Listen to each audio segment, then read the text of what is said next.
उदित सीमानगर गांव के चौराहे पर पानी पूरी बेचा करता था, लेकिन सर्दी का माहौल हो चुका था, इसलिए उसकी पानी पूरी का काम कम चल रहा था। ऐसे ही एक दिन वो पानी पूरी बेचने के लिए आवाज लगा रहा था। पानी पूरी ले लो, पानी पूरी 10 रुपए प्लेट, पानी पूरी खा लो, ताज़ा ताज़ा पानी पूरी खाओ और पानी पूरी का मजा लो। उदित आवाज लगाकर थक जाता है, पर कोई नहीं आता और इस तरह अब सुबह से शाम तक उसके ठेले पर कोई भी ग्राहक पानी पूरी खाने के लिए नहीं आता। सुबह से शाम हो गई, पर किस्मत तो देखो, एक ग्राहक मेरी दुकान पर नहीं आया। मुझे तो समझ नहीं आ रहा कि मैं अपना घर कैसे चलाऊं। उदित खुद से ये बात बोल ही रहा होता है कि तभी वहाँ एक औरत आती है और कहती है, अरे उदित भाई, कितने की दे रहे हो पानी पूरी? बहन जी, 10 रुपए प्लेट है, आपके लिए लगा दूं? ठीक है भाई, लगा दो, लेकिन चटपटा अच्छा रखना। मुझे चटपटा खाना बहुत अच्छा लगता है। बहन जी, आप पानी पूरी खाकर तो देखिए, आपको बहुत ज्यादा पसंद आएंगी। जैसा आपको चाहिए मैं वैसा ही पानी पूरी बनाता हूँ। उदित ये बोलता है और उसे पानी पूरी खिलाता है। औरत पानी पूरी खाकर देखती है। पहली पानी पूरी खाते ही उसके दांतों में ठंडक महसूस होती है और वो आधी पानी पूरी थूक देती है। क्या बात है बहन जी, पानी पूरी थूक क्यों दी? स्वाद में कुछ कमी थी क्या? नहीं भाई, तुम्हारी पानी पूरी का स्वाद तो बहुत अच्छा है, लेकिन तुम तो जानते हो कि मौसम कितना ठंडा है और ऐसे में ठंडा पानी दांतों पर लगते ही जलन मारता है। बहन जी, अब पानी पूरी तो ऐसे ही बनती है, इसीलिए मैंने ऐसे ही बनाई है। तुम चिंता मत करो भाई, मैं तुम्हें तुम्हारी पानी पूरी के प्लेट के 10 रुपए दे दूंगी, पर मुझसे एक से ज्यादा नहीं खाई जाएगी। मेरे दांत ठंडी चीज बर्दाश्त नहीं कर पाते। कोई बात नहीं बहन जी, जब आपने पानी पूरी खाई ही नहीं तो आप मुझे किस चीज के पैसे देंगी? मुझे कोई पैसे नहीं चाहिए, मैं जो भी कमाता हूँ मेहनत का कमाता हूँ। उदित इतना बोलकर उसे जाने के लिए कह देता है और वो वहां से चली जाती है।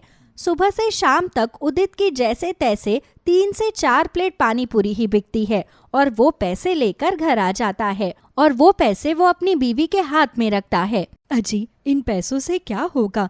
इन पैसों से हम हमारा गुजारा कैसे कर पाएंगे? शायद इसीलिए भगवान ने मुझे बांझ रखा है, क्योंकि हमारे पास बच्चों को पालने के लिए पैसे भी नहीं है। रेखा, तुम्हारा पति थका हारा काम करके आया है और तुम उसे आते ही सुना रही हो। मैं क्या करूं अगर मेरी पानी पूरी नहीं बिकती है तो? और खबरदार, जो अगली बार खुद को बांझ बोला तो। माफ करना जी, मुझे खुद समझ में नहीं आ रहा कि इस गरीबी में हम लोग अपना गुजारा कैसे करेंगे, इसलिए भावनाओं में मेरे मुंह से ये सब बातें निकल गई। कोई बात नहीं रेखा, मैं समझता हूँ कि तुम इस गरीबी में कैसे गुजारा कर रही होगी। घर में जो भी है वो तुम ले आओ, वही खाकर हम आज सो जाते हैं।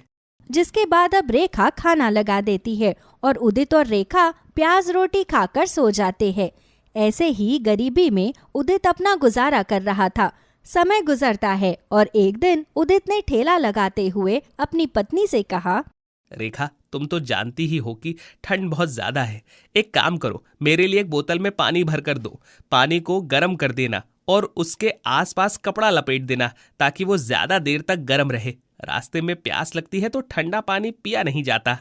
मैं समझती हूँ जी, तभी तो शायद पानी पूरी भी नहीं बिक रही, क्योंकि कौन ठंडे पानी की पानी पूरी खाएगा। हाँ, अब तुम जल्दी से मुझे पानी गर्म करके बोतल पर कपड़ा लपेट कर दे दो। मैं ठेला लगाने जाता हूँ। भगवान का आशीर्वाद रहा तो आज कम से कम 10 प्लेट पानी पूरी तो अच्छे से बिक ही जाएगी। जी ठीक है, आप थोड़ी देर रुक जाइए, मैं अभी पानी गर्म करके एक बड़ी सी बोतल में भर के लाती हूँ, ताकि पूरे दिन का आपका गुजारा हो सके। रेखा रसोई में जाती है और पानी गर्म करके एक बोतल में भर देती है और उसके आसपास कपड़ा लपेटकर उदित को दे देती है। उदित भी ठेले पर उस बोतल को रखकर पानी पूरी बेचने के लिए गांव की गलियों में निकल पड़ता है। गोलगप्पे खा लो, गोलगप्पे 10 रुपए प्लेट, 10 रुपए प्लेट। एक बार खाओगे बार बार आओगे, ऐसे गोलगप्पे कहीं नहीं पाओगे। उदित बोल बोल कर गलियों में गोलगप्पे बेच रहा था, लेकिन कोई भी उसके गोलगप्पे खाने आने को तैयार ही नहीं था। उसे प्यास लगती है और वो पानी पीता है और खुद से कहता है, कब से घूम रहा हूं लेकिन कोई भी मेरे गोलगप्पे खाने के लिए नहीं आ रहा। ये तो अच्छा हुआ कि मैंने रेखा को बोलकर आज गर्म पानी ले लिया था, इससे सर्दी से राहत मिल जाएगी। उदित ये बोलता है और उसे उस औरत की बात याद आती है और उसने कहा, इतने ठंडे मौसम में जब मैं ठंडा पानी पी नहीं रहा तो लोग ठंडा गोलगप्पा कैसे खाएंगे। मुझे उन लोगों के बारे में सोचना होगा अगर मुझे अपना काम बढ़ाना है तो। बहुत सोचने के बाद में उदित के दिमाग में एक तरकीब आती है और वो खुद से कहता है, अगर मैं इस मौसम में गर्म गोलगप्पे बनाकर बेचूं तो लोगों को जरूर पसंद आएंगे, क्योंकि लोगों को ठंडे पानी से दिक्कत है, मेरे गोलगप्पे से नहीं।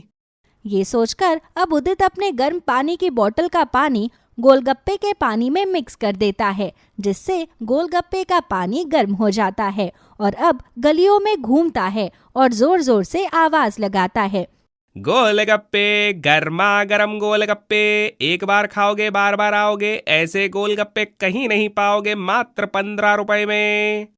उदित ऐसे ही आवाज लगाता है और वो हार नहीं मानता, क्योंकि उसे खुद पर पूरा भरोसा था। कुछ ही देर में उसके पास औरतों का झुंड लग जाता है, जो उससे कहती है, अरे भाई, लगता है हमने तुम्हारी बात सुनने में गलती कर दी है। क्या बोल रहे हो तुम? गर्मा गर्म गोलगप्पे? अगर हमें सुनने में गलती होती तो इतने सारे लोगों ने एक साथ कैसे सुना होता? इसने यही बोला है, गरम गरम गोलगप्पे। उदित इतनी सारी औरतों को एक साथ अपने ठेले पर देखकर खुश हो जाता है और कहता है, हाँ बहन जी, ये गर्मा गर्म गोलगप्पे हैं, एक बार खाकर तो देखिए, आपको बहुत पसंद आएंगे।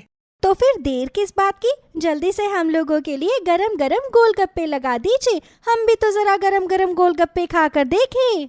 मुझे तो नाम सुनकर ही रहा नहीं जा रहा। जरूर ये गोलगप्पे अनोखे होंगे, तभी तो तुमने इनका नाम इतना अनोखा रखा है। जिसके बाद उदित उन सबको गरम गरम गोलगप्पे खिलाता है और गरम गरम गोलगप्पे खाकर औरतें कहती है, अरे वाह, क्या गोलगप्पे है! ऐसे गोलगप्पे तो मैंने जिंदगी में कभी नहीं खाए हैं। सर्दियों के मौसम में तो मैं गोलगप्पे खा ही नहीं पा रही थी, क्योंकि ठंड की वजह से गोलगप्पे खाने का मन ही नहीं करता था। दांतों की परेशानी और हो जाती थी, इसलिए गोलगप्पे नहीं खाती थी। भैया, मेरे लिए तो तुम रोज शाम को इस मोहल्ले में आ जाया करो। मुझे तो ये गोलगप्पे बहुत पसंद है। अब से मैं रोज तुम्हारे हाथों के गोलगप्पे खाऊंगी। सच में ऐसे अनोखे गोलगप्पे खाकर तो मजा ही आ गया। बड़ा स्वाद है तुम्हारे गोलगप्पों में। जिसके बाद में ऐसे उदित गलियों में घूम घूम कर गोलगप्पे बेच रहा था, तो वहीं कई देर तक वो घर नहीं आया था और रेखा को उसकी चिंता सताने लगती है। हे भगवान, अभी तक ये घर क्यों नहीं आए हैं? ऐसा वो कभी नहीं करते। कहीं ऐसा तो नहीं कि उन्हें मेरी किसी बात का बुरा लग गया हो और आज भी कमाई ना हुई हो, इसलिए वो घर नहीं आए। हे भगवान, मेरा तो जी बैठा जा रहा है। मुझे तो समझ में नहीं आ रहा कि मैं क्या करूं। अब इनके बारे में कैसे पता करवाऊं? रेखा चिंता किए जा रही थी और ऐसे ही कुछ घंटे बीत जाते हैं। बस बहुत हो गया, अब मैं और सब्र नहीं कर सकती। मुझे खुद ही जाकर उन्हें ढूंढना होगा। अब रेखा उदित को ढूंढने के लिए गांव में निकल जाती है, तो उसे उदित अपने ठेले पर ही खड़ा हुआ मिलता है और उसके आसपास गोलगप्पे खाने वालों की भीड़ लगी हुई थी। अच्छा, तो ये यहाँ हैं और आज इनकी दुकान पर ग्राहक थे, इसलिए ये अभी तक घर नहीं आए और मैं बैठकर इनकी इतनी चिंता कर रही थी। अब रेखा उदित के पास जाती है, तो उदित आवाज लगा रहा था, गोलगप्पे ले लो, गोलगप्पे, या गर्मा गर्म गोलगप्पे बस थोड़े से बचे हैं, जिसको खाने हैं जल्दी आओ, जल्दी खाओ। रेखा भी अपने पति की आवाज सुनकर हैरान हो जाती है, क्योंकि उसे नहीं पता था कि उदित गरम गरम गोलगप्पे बेच रहा है। वो उसके पास जाती है और कहती है, गर्मा गर्म गोलगप्पे? ऐसे भी कोई गोलगप्पे होते हैं क्या भला? होती है रेखा, और आज तुम सिर्फ ऐसी चीज सुन नहीं रही हो बल्कि खाकर भी देखोगी। एक बार ये गोलगप्पे खाकर तो देखो। हाँ जी, वैसे तो मुझे गोलगप्पे इतने पसंद नहीं है, क्योंकि मुझे गोलगप्पे खाने की शुरू से आदत नहीं है, लेकिन ये नाम सुनकर खाने का मन बहुत कर रहा है। बड़ा अनोखा नाम है। रेखा, एक बार खाकर देखो, तुम भी मेरे गर्मा गर्म गोलगप्पों की फैन हो जाओगी। जिसके बाद अब उदित रेखा को गरम गरम गोलगप्पे लगाकर दे देता है और गोलगप्पा खाते ही रेखा कहती है, ये गोलगप्पे नहीं है, बल्कि हमारी सोई हुई किस्मत की चाबी है। आपको पता है, गांव के अंदर ये गरम गरम गोलगप्पे बहुत बिकेंगे। मैं भी यही चाहता हूँ रेखा, भगवान करे ऐसा ही हो। जिसके बाद कुछ दिन गुजरते हैं। उदित के गरम गरम गोलगप्पे गांव में खूब बिक रहे थे। हर कोई गोलगप्पे खाने के लिए कतार में खड़ा रहता। कुछ दिनों के बाद में उदित रेखा की आंखों पर पट्टी बांधकर उसे लेकर आता है और कहता है, आज हमारा सपना साकार होने जा रहा है। मैं तुम्हें एक ऐसी जगह लेकर आया हूँ जहाँ जाकर तुम खुश हो जाओगी। पर उस जगह को तो मैं तभी देख पाऊंगी ना जब आप मेरी आंखों से ये पट्टी हटाओगे। हाँ बाबा, रुक जाओ, इंतजार का फल मीठा होता है। अब रेखा की आंखों से जैसे ही उदित पट्टी हटाता है तो सामने उदित की एक बड़ी सी दुकान थी जिस पर लिखा था गरम गरम गोलगप्पे की दुकान। यहाँ पर ठंडा और गर्म दोनों तरह के गोलगप्पे खिलाए जाएंगे। मैं ये क्या देख रही हूँ, आपने गोलगप्पे की दुकान खोल दी। भगवान ने हमारी सोई हुई किस्मत को जगा दिया। ये सब उन इन्फ्लुएंसर्स की वजह से हो पाया है जिसने मेरे ठेले की वीडियो बनाकर अपने YouTube चैनल पर डाल दी और सब लोग गर्मा गर्म गोलगप्पे खाने के लिए आने लगे हैं। ये तो बहुत अच्छी बात है जी। बस यही नहीं, अब तो लोग मुझसे तरह तरह के गोलगप्पों की मांग कर रहे हैं। चॉकलेट वाले गोलगप्पे, पान वाले गोलगप्पे। मैं सोच रहा हूँ कि मैं हर तरह के गोलगप्पों की दुकान खोल लूँ। अजी, फिर आपने इस दुकान का नाम ये क्यों रखा है? आप इस दुकान का कुछ और भी तो नाम रख सकते थे। जब हमारे पास कुछ नहीं था तो इसी गर्मा गर्म गोलगप्पे ने हमारी सोई हुई किस्मत जगाई, इसीलिए उसी के नाम पर मैंने अपनी दुकान का नाम रखा गर्मा गर्म गोलगप्पे। सच में मुझे बहुत खुशी है कि अब हमारी सोई हुई किस्मत जाग जाएगी। मुझे उम्मीद है कि भगवान हमें अब जल्दी से एक संतान दे देगा। तुम बिल्कुल भी चिंता मत करो रेखा, अब मैं तुम्हें अच्छे से अच्छे डॉक्टर को दिखाऊंगा और खुद को भी, और हम पता करेंगे कि आखिर हमें संतान क्यों नहीं हो रही। सोनम की सास और उसकी ननद बारी बारी से उसको दिलासा दे रही थी। विनोद को गुजरे हुए पूरे 13 दिन हो गए थे। उसकी 13वीं पर आए हुए लोग भी वापस जा चुके थे और सोनम अभी भी रोए जा रही थी। चुप हो जा सोनम, अगर तेरा पति गया है तो मेरा भी तो बेटा गया है।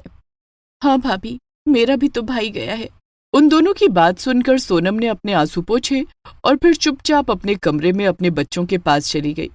अगले दिन सुबह विनोद के घर इंश्योरेंस वाले आए।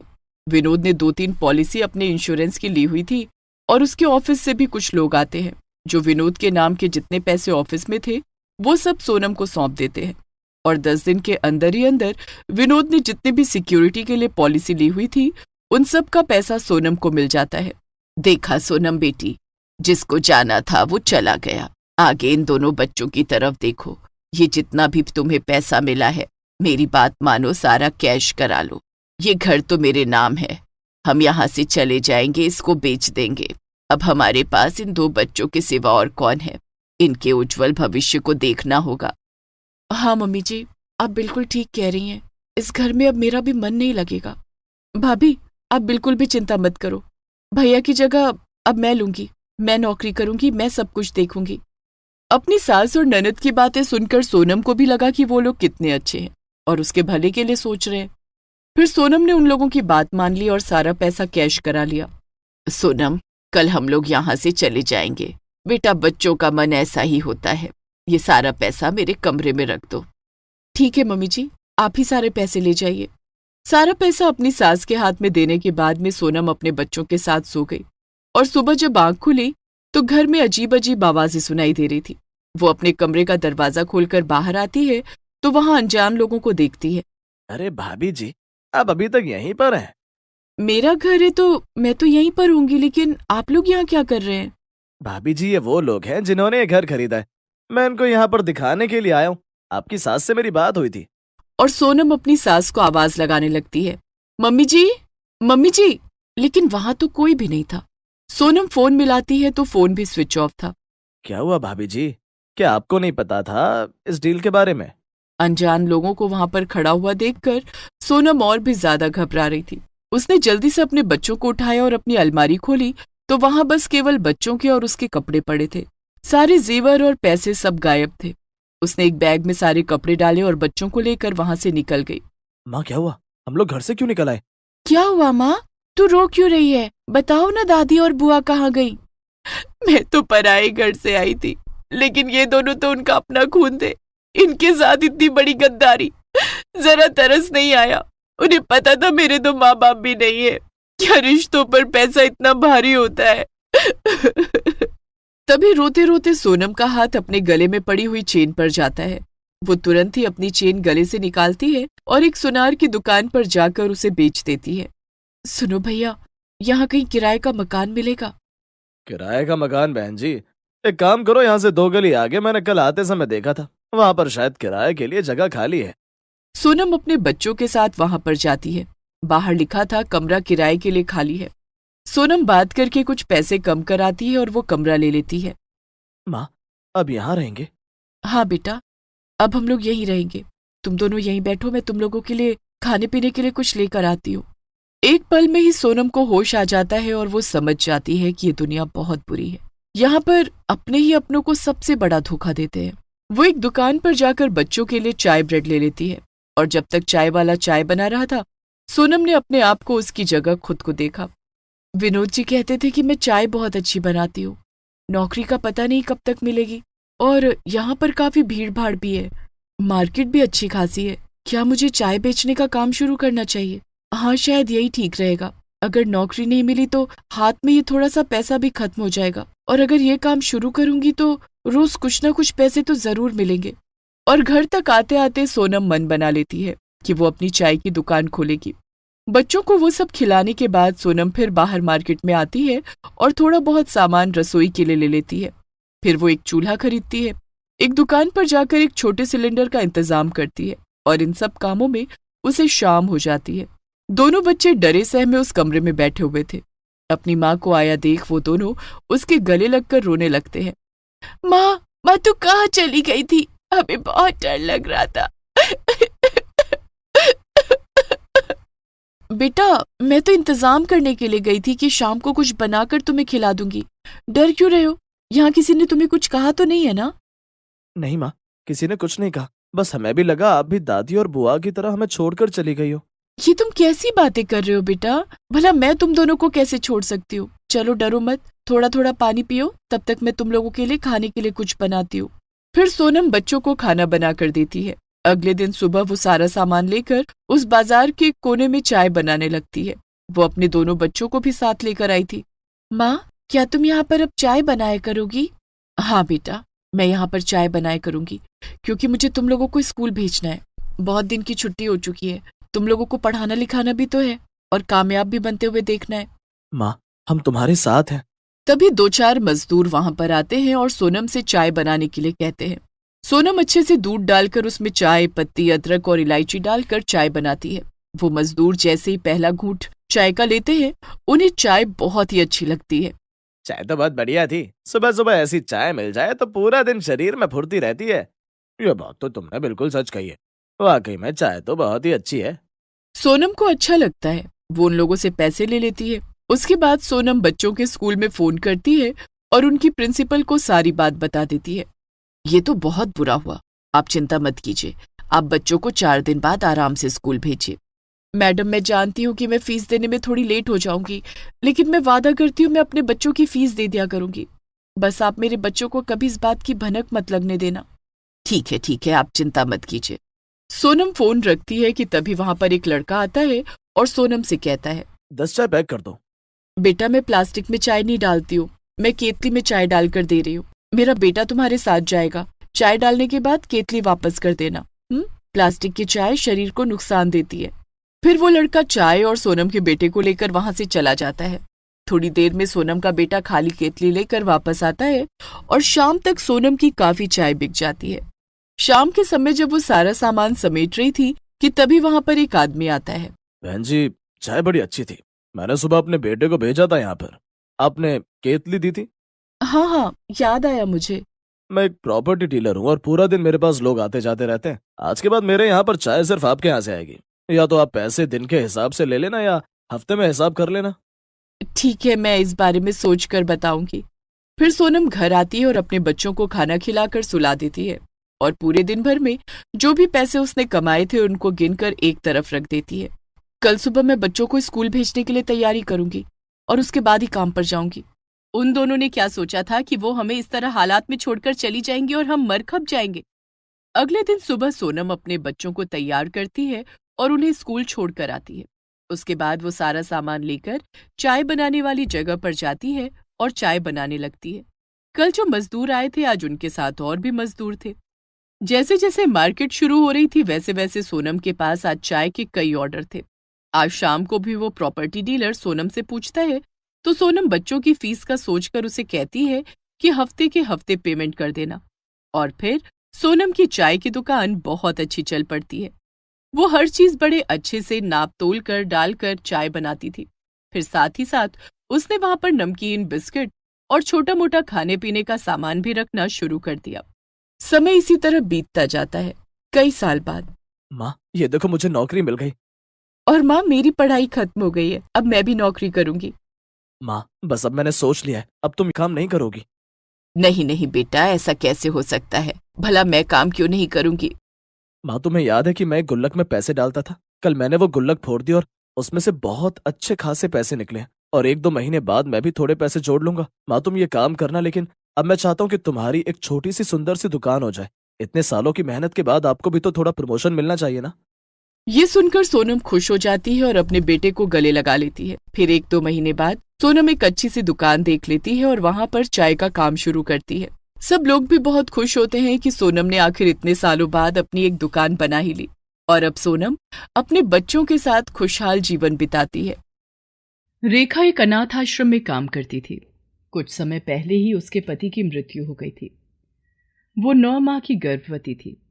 इस आश्रम को चलाने वाले गिरधारी लाल बहुत ही अच्छे इंसान थे और उनकी पत्नी सरला भी आश्रम में सब बच्चों का बहुत ख्याल रखती थी। रेखा के बारे में जानकर सरला को बहुत दुख होता है। रेखा, तुम्हारा 9वां महीना चल रहा है, जरा संभल कर काम किया करो।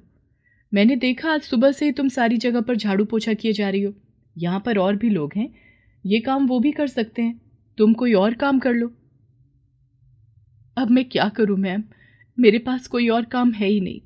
जब से वो गए हैं तब से इधर उधर मन लगाने की कोशिश करती रहती हूँ और जब से डॉक्टर ने मुझे बोला है कि मेरे जुड़वा बच्चे होंगे तब से मैं और भी टेंशन में हूँ।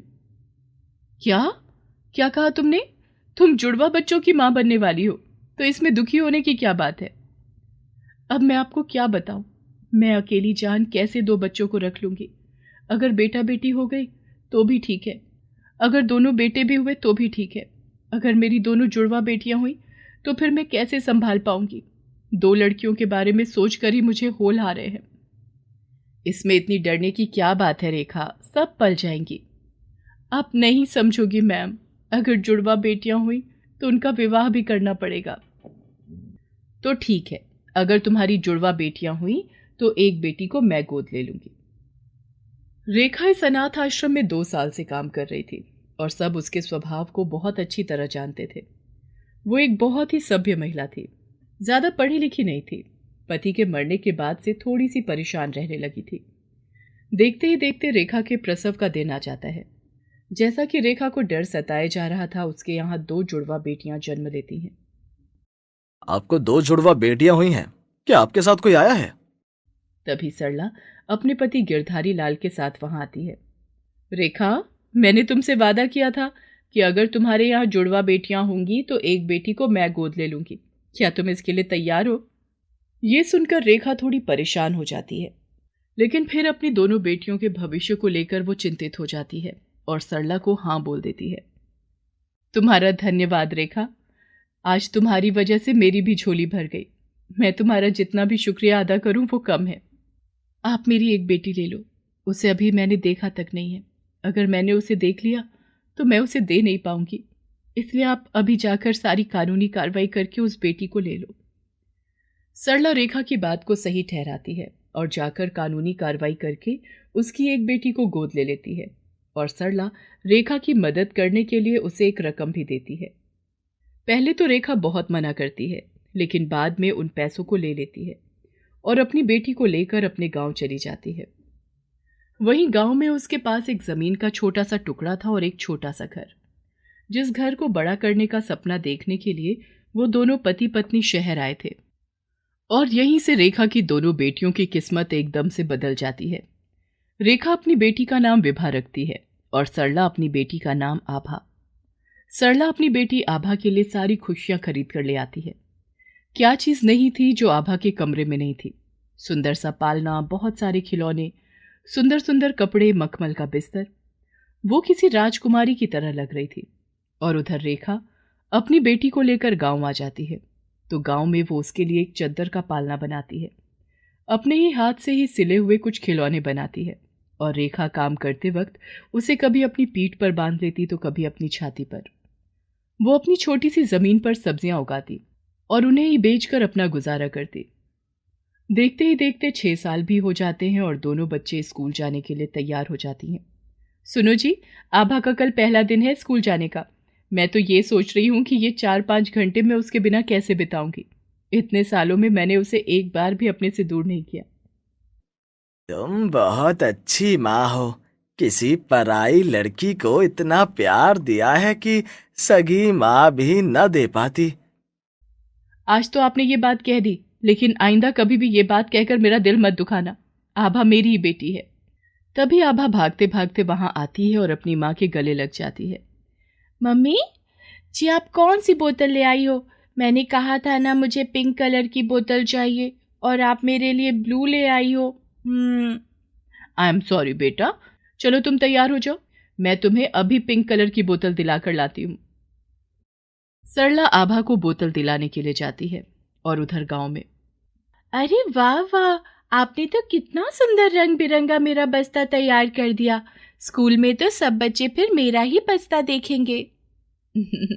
मेरी प्यारी गुड़िया, देख मैंने तेरे लिए ये बोतल भी तैयार की है। रेखा एक खाली पानी की बोतल पर सुंदर सी नक्काशी करके उसे पीने की बोतल बनाकर विभा को दे देती है और वो दोनों चीजों को पाकर बहुत खुश हो जाती है। दोनों बच्चियां अलग अलग जगह पर स्कूल जाना शुरू कर देती हैं। स्कूल जाते हुए अभी कुछ ही समय होता है कि रेखा, तुम्हारी बेटी तो पढ़ाई में बहुत होशियार है। कोई भी चीज एक ही बारी में याद कर लेती है। ऐसा लगता है जैसे कि तुम्हारी बेटी विलक्षण बुद्धि की पैदा हुई है। वो तो मैं नहीं जानती टीचर जी, लेकिन जब मैं इसको किताब पढ़ाती थी तो ये सब कुछ याद करके जल्दी जल्दी ही मुझे सुना देती थी। सच में विभा बहुत ही होशियार बच्ची है।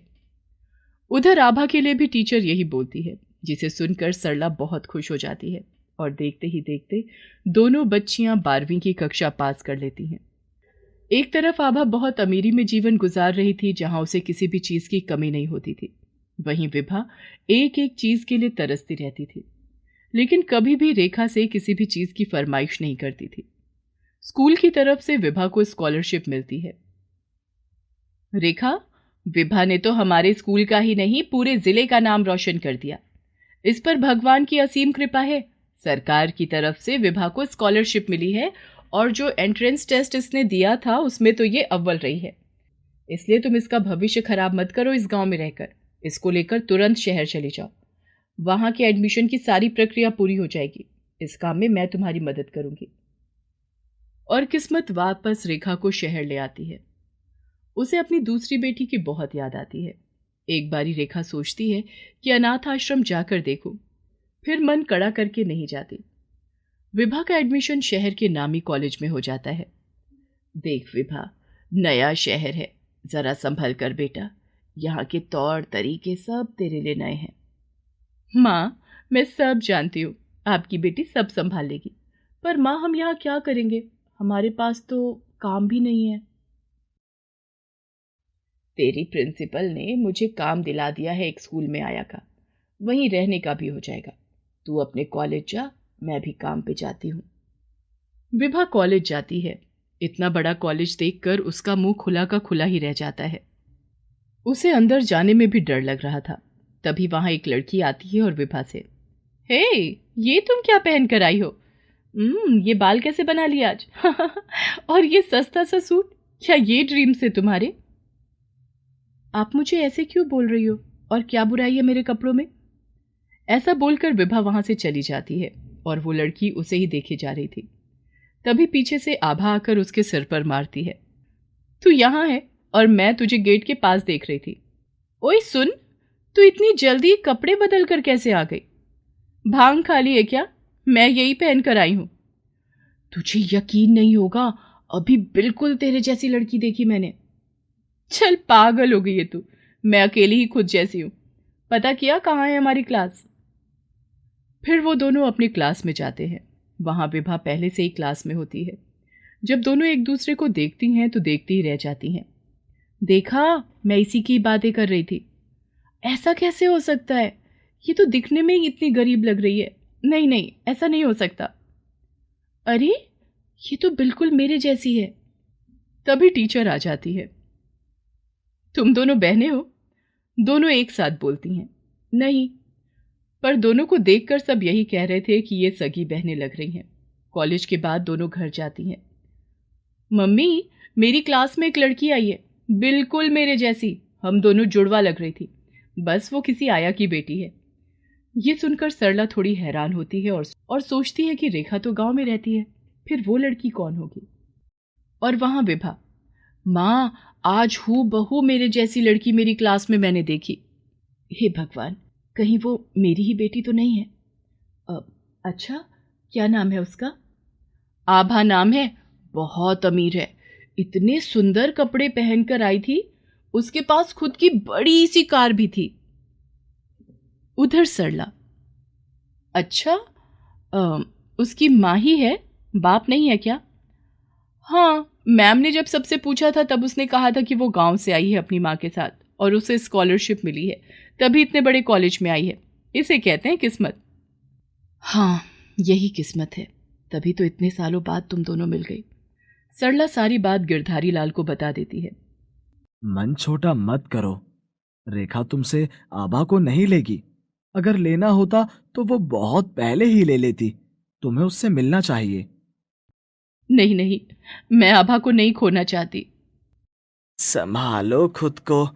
दोनों बच्चियों को पता चले, हम खुद उन दोनों को बता देते हैं और मुझे पूरा यकीन है वो दोनों समझ भी जाएंगी। गिरधारी लाल रेखा का पता लगवाता है, उसे और विभा को लेकर घर जाता है, जहां सरला और आभा उनका इंतजार कर रही थी। रेखा सरला को देखकर नमस्कार करती है। सरला भी आभा और विभा दोनों हैरान सी खड़ी थी। तब गिरधारी लाल दोनों बच्चियों को सब सच बता देता है। रेखा आभा को गले लगा लेती है। मैम, आभा आपकी ही बेटी है, मेरी तो बस विभा है। आपने उसे अपनी बेटी की तरह पाला है। आभा, तुम भी इन्हें दिल से मानती हो। और बेटा, मैं और विभा को आदत है इस लाइफ की, तुम नहीं रह पाओगी। और फिर सरला जी से अच्छी माँ तुम्हें नहीं मिलने वाली थी। दोनों बहनें अच्छी दोस्त बन जाती हैं और अपनी पढ़ाई खत्म होते ही विभा को सरकारी नौकरी मिल जाती है और आभा की शादी सरला बड़ी धूमधाम से करा देती है। और वहीं विभा अपनी माँ रेखा को बहुत खुश रखती है और अपने ही विभाग के एक लड़के से उसकी शादी हो जाती है। गिरधारी लाल रेखा को अनाथ आश्रम संभालने को देता है, जिससे सरला और रेखा साथ रहें और बेटियां भी। प्रीति अपनी कुछ सहेलियों के साथ गली में खेल रही होती है। तभी उसकी सहेली के घर आई उसकी बुआ की लड़की उसे बोलती है। कितनी सांवली लड़की है ये, तुम सबके बीच में अलग से ही चमक रही है। ऐसे मत बोल, बुरा मान जाएगी। इसमें बुरा मानने वाली कौन सी बात है? अगर वो सांवली है तो सांवली है ही ना। अपने आसपास की लड़कियों की ऐसी बातें सुनकर प्रीति के मन में कभी कभी ये विचार आता कि वो इतनी सांवली क्यों है। धीरे धीरे प्रीति की शादी की उम्र हो जाती है। उसके घर वाले उसके लिए लड़का देखने लगते हैं। प्रीति, सुनो, इधर आओ। कल तुम्हें देखने के लिए एक लड़का आ रहा है, इसलिए तुम एक काम करो। ये उपटन मैंने तुम्हारे लिए बनाया है, इसे लगाकर थोड़ी देर बाद चेहरा धो लेना, तुम्हारा सांवलापन थोड़ा कम दिखाई देगा। ये कैसी बातें कर रही हो माँ? तुम मेरी माँ होकर भी मुझे मेरे सांवले रंग का ताना दे रही हो? ताना नहीं दे रही हूँ, बस ये कह रही हूँ कि सांवला रंग थोड़ा कम हो जाएगा। कोई भी सबसे पहले आपके चेहरे को ही देखता है, गुण संस्कार बाद में आते हैं। प्रीति कुछ नहीं कहती। माँ के हाथ से उपटन लेकर वो अपने कमरे में चली जाती है। तभी प्रीति के पापा घर आ जाते हैं और उसकी माँ को बोलते हैं, तुमने प्रीति को बता दिया ना कि कल उसे देखने वाले आ रहे हैं? अगर हमारी प्रीति का रंग थोड़ा साफ होता तो अभी तक उसकी शादी हो जाती। मैं तो थक गया हूं। अब हर हफ्ते कोई न कोई प्रीति को देखने आता है और रिजेक्ट करके चला जाता है। बस कल जो आ रहे हैं माता रानी कृपा करे वो प्रीति को पसंद कर लें। प्रीति अपने सांवले रंग को लेकर फिर दुखी हो जाती है। उसे रोज रोज इस तरह लोगों के सामने चाय पानी ले जाना अच्छा नहीं लग रहा था। मेरे सांवलेपन को लेकर सभी मुझे कोसते रहते हैं। क्या सांवला रंग इतना बुरा होता है? होता ही होगा, तभी तो माँ मुझे किसी भी शादी फंक्शन में नहीं लेकर जाती। अगले दिन प्रीति को देखने वाले आते हैं और वो भी प्रीति को रिजेक्ट करके चले जाते हैं। प्रीति को बहुत बुरा लगता है, पर अब किया भी क्या जा सकता था। आज भी लड़के वाले ना करके चले गए। मुझे तो समझ नहीं आता कि इस रंग का इतना इशू क्यों बना लेते हैं लोग। 1 महीने तक प्रीति को देखने कोई नहीं आता। प्रीति भी चैन की सांस लेती है कि रोज रोज ड्रामा नहीं करना पड़ता। फिर एक रोज उसकी रिश्तेदार उसके घर आती है। अरे चांदनी बहन, बड़े दिनों बाद आना हुआ। सब घर में कुशल पूर्वक तो है ना? माता रानी की कृपा है, बस तू बता कैसी है? सब ठीक ही है चांदनी, अब क्या बताऊं। क्या हुआ, तेरा मुंह क्यों लटका हुआ है? सुन चांदनी, तेरी तो बहुत जगह जान पहचान है। तू कोई रिश्ता बताना हमारी प्रीति के लिए। तुझसे झूठ नहीं कहूंगी, रिश्ते तो बहुत आते हैं, पर उसके सांवले रंग की वजह से मना हो जाते हैं। अच्छा, तो तू इस वजह से परेशान है? चल फिक्र मत कर, मेरी नजर में एक रिश्ता है। मैं उन लोगों से बात करती हूँ, फिर तुझे बताऊंगी।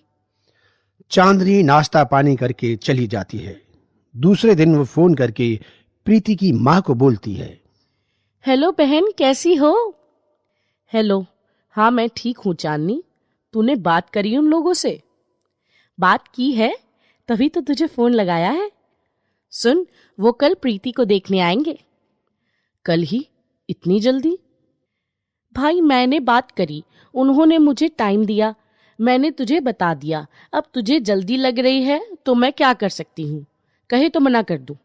नहीं नहीं, उन्हें बोल दे वो आ जाएं, मैं तैयारी कर लूंगी।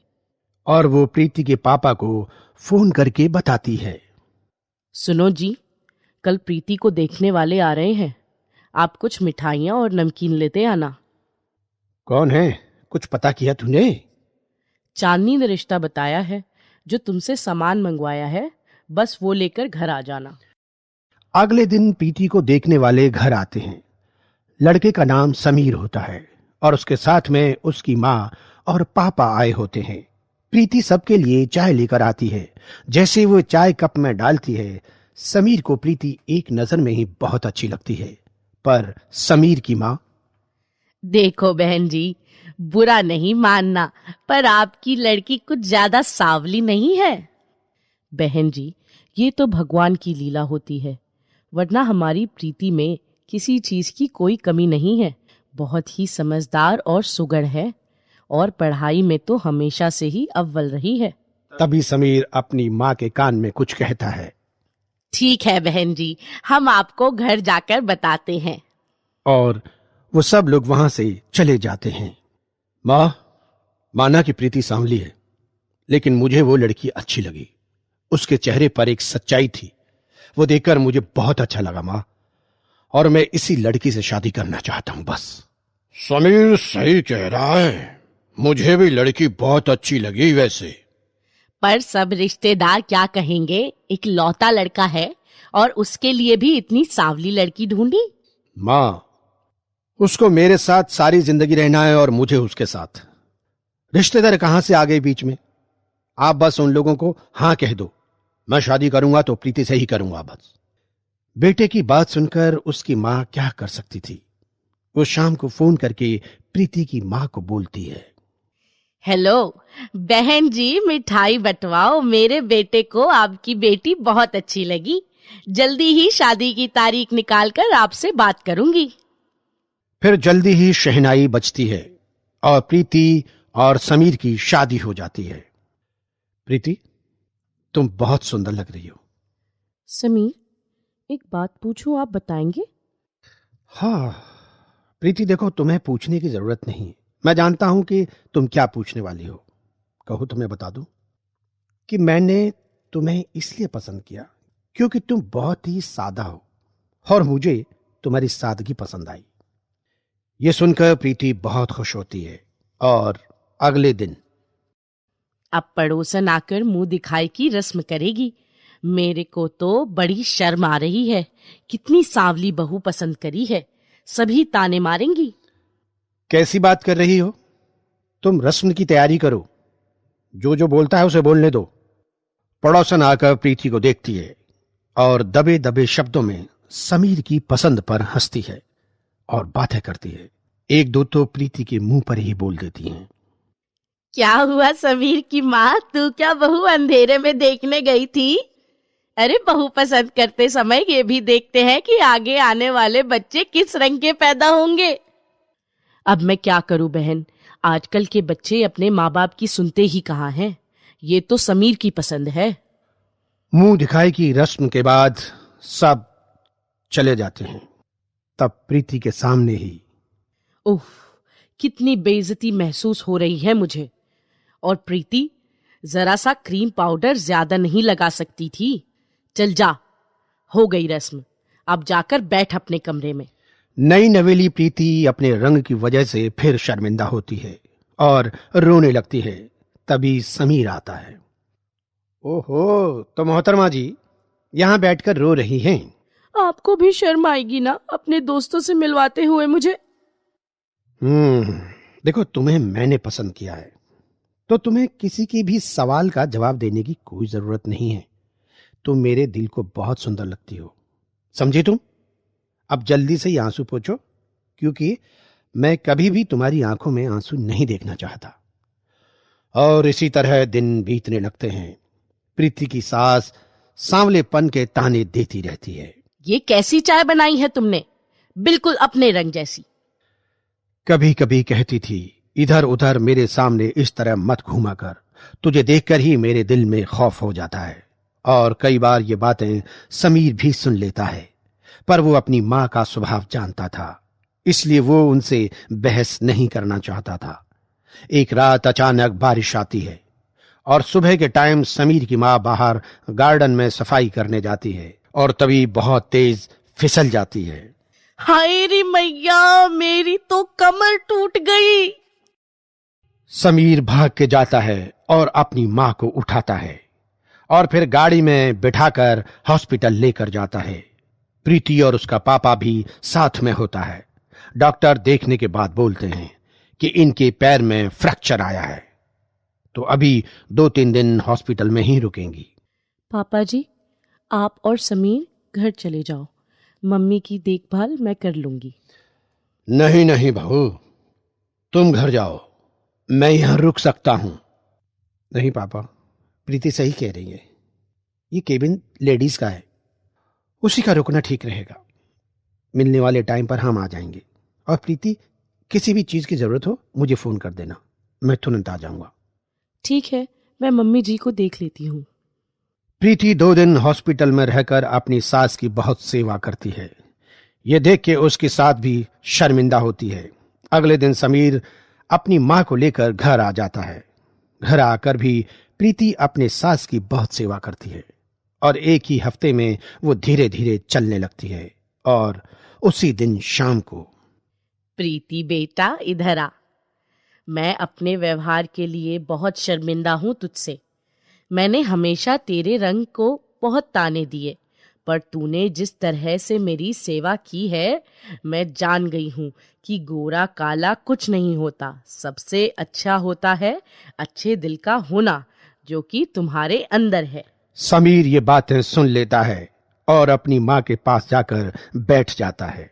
मैं मम्मी जी के लिए सूप बनाकर लाती हूँ और आपके लिए चाय। प्रीति के जाने के बाद समीर की माँ उससे कहती है, बेटा, मुझे तुझसे कुछ कहना है। हाँ माँ, बोलो ना। मुझे तुम्हारी पसंद पर नाज है।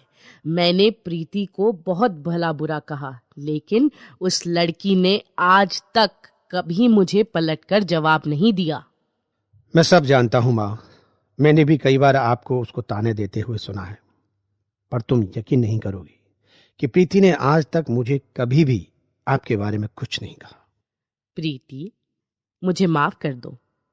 मेरा रवैया तुम्हारे साथ सही नहीं था, पर आज मैं जान गई हूं कि तुम बहुत अच्छी लड़की हो और मुझे बहुत खुशी है कि तुम मेरी बहू हो।